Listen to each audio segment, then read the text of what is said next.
السلام علیکم ورحمۃ اللہ وبرکاتہ۔ الحمد للہ رب العالمین والصلاة والسلام علی سید المرسلین، اما بعد فاعوذ باللہ من الشیطان الرجیم، بسم اللہ الرحمن الرحیم۔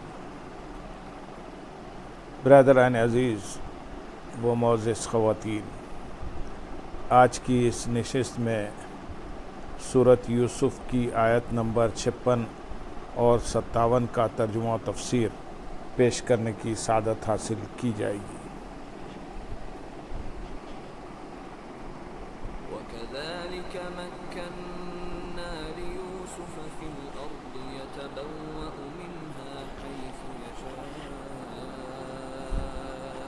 نُصِيبُ بِرَحْمَتِنَا مَن نَّشَاءُ وَلَا نُضِيعُ أَجْرَ الْمُحْسِنِينَ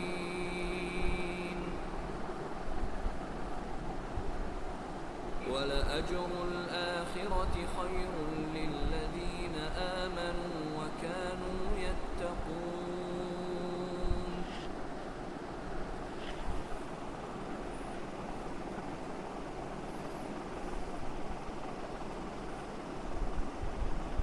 اور ایسے ہی ہم نے یوسف کو زمین میں اقتدار عطا فرمایا، اس میں جہاں چاہے رہائش اختیار کرے، ہم جسے چاہتے ہیں اپنی رحمت پہنچا دیتے ہیں، اور ہم نیکوں کا اجر ضائع نہیں کرتے۔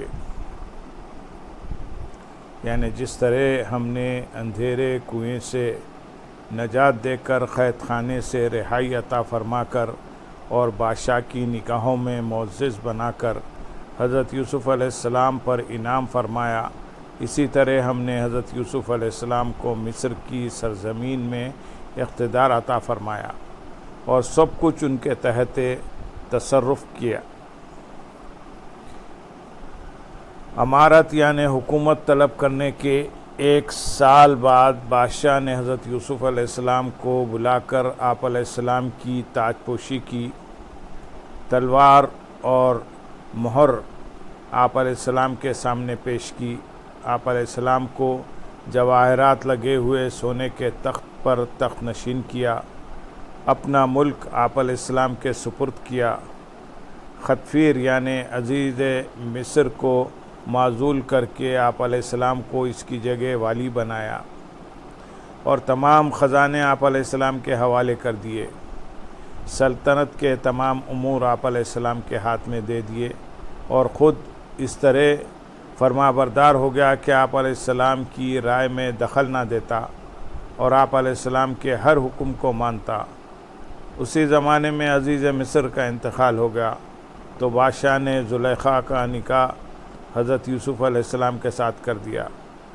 جب حضرت یوسف علیہ السلام زلیخا کے پاس پہنچے تو اس نے فرمایا، کیا یہ اس سے بہتر نہیں ہے جو تو چاہتی تھی؟ زلیخا نے عرض کی، اے صدیق مجھے ملامت نہ کیجیے، میں خوبرو تھی، جوان تھی، عیش میں تھی اور عزیز مصر عورتوں سے کوئی سروکار ہی نہ رکھتا تھا، اور آپ علیہ السلام کو اللہ تعالیٰ نے یہ حسن و جمال عطا کیا ہے، بس میرا دل اختیار سے باہر ہو گیا اور اللہ تعالیٰ نے آپ علیہ السلام کو معصوم کیا ہے، اس لیے آپ علیہ السلام محفوظ رہے۔ مروی ہے کہ حضرت یوسف علیہ السلام نے زلیخا کو کنواری پایا اور اس سے آپ علیہ السلام کے 2 فرزند پیدا ہوئے، ایک کا نام افراسیم اور دوسرے کا نام میشا تھا۔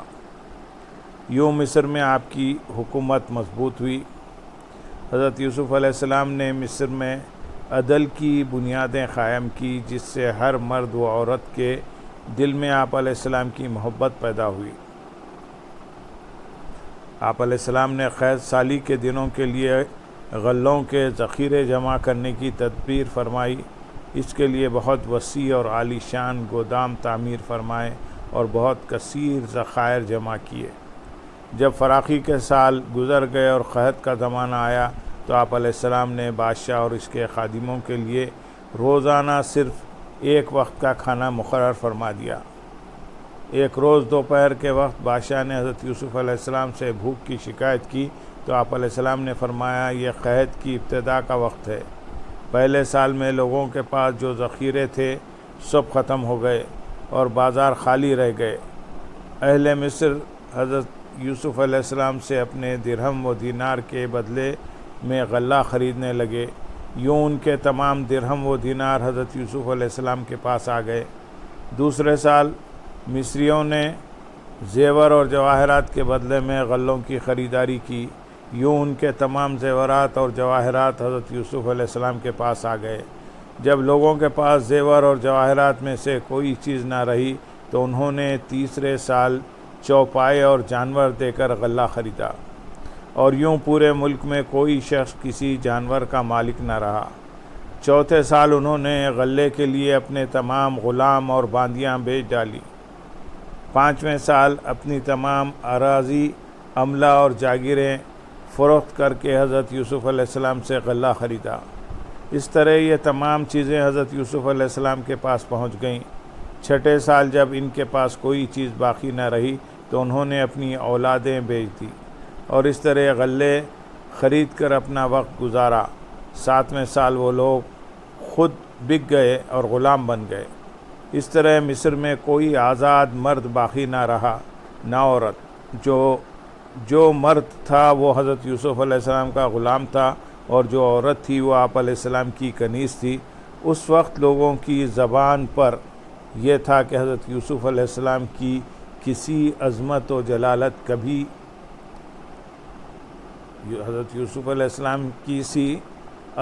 جلالت کبھی کسی بادشاہ کو میسر نہ آئی۔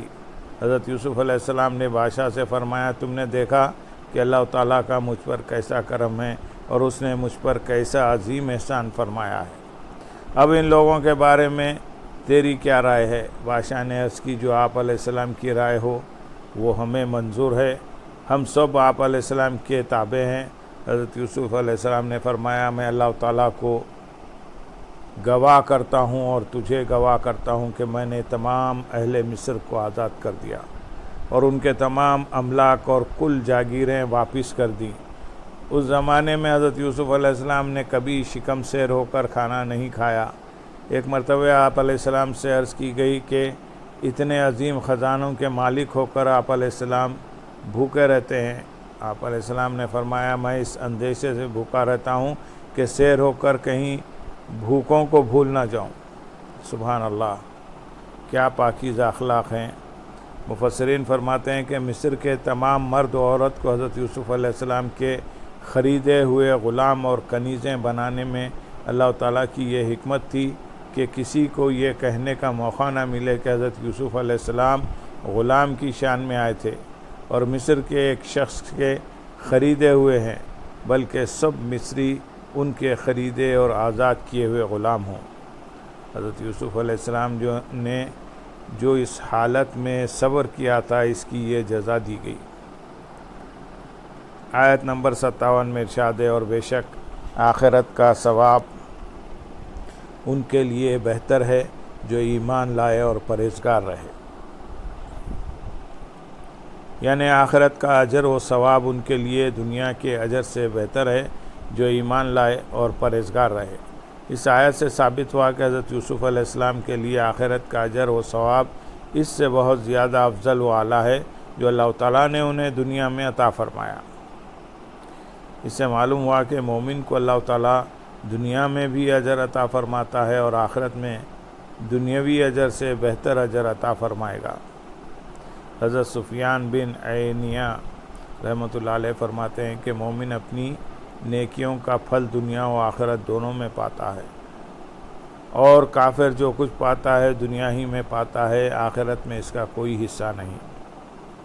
اس آیت سے یہ بھی معلوم ہوا کہ اخروی اجر و ثواب حاصل کرنے کے لیے ایمان کے ساتھ ساتھ نیک اعمال ہونا بھی ضروری ہے۔ اسی لیے فقط ایمان پر بھروسہ کر کے خود کو نیک اعمال سے بے نیاز جاننا درست نہیں۔ ہمارے بزرگان دین جن کا ایک ایک پل اللہ تعالیٰ کی اطاعت اور نیک اعمال میں مصروف گزرتا تھا، اس سلسلے میں ان کے حال کی ایک جھلک ملاحظہ ہو۔ چنانچہ حضرت ابراہیم بن ادھم رحمۃ اللہ علیہ نے ایک مرتبہ حمام میں داخل ہونے کا ارادہ کیا تو حمام کے مالک نے یہ کہہ کر منع کر دیا کہ جو اجرت کے بغیر حمام میں داخل نہیں ہونے دیں گے، کہ وہ اجرت کے بغیر حمام میں داخل ہونے نہیں دے گا۔